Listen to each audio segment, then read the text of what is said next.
finally have reached our last P, and that is one of the most important ones. It's peace. Walk in peace, whether your candidate wins or not at whatever level of the elections. Times have been worse, times have been better, but God is still on his throne.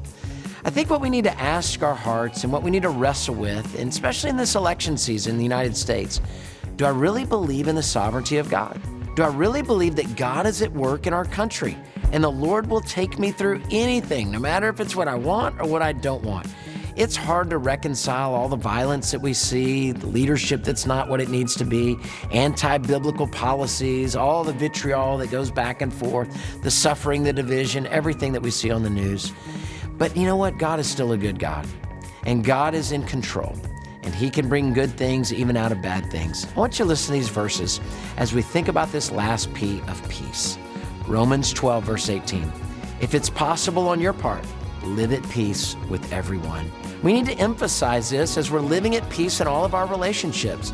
You don't want to lose friends and family over politics. You don't want to have fights with all your coworkers and all the people at your church or what you're involved in or whatever it is, but instead be at peace with all people. Philippians 4, verse 6, do not be anxious about anything, but in everything by prayer and supplication. With thanksgiving, let your requests be known to God, who gives us the peace that passes all understanding in Christ Jesus. Colossians 1, verse 16 and 17.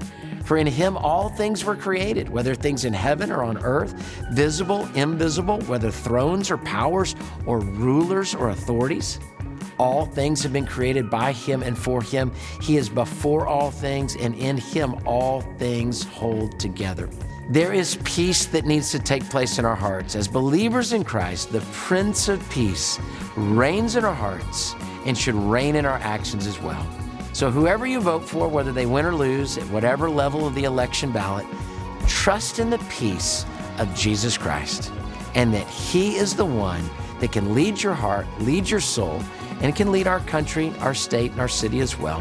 And let's trust in that peace that never changes, because truly he is the King of Kings and the Lord of Lords.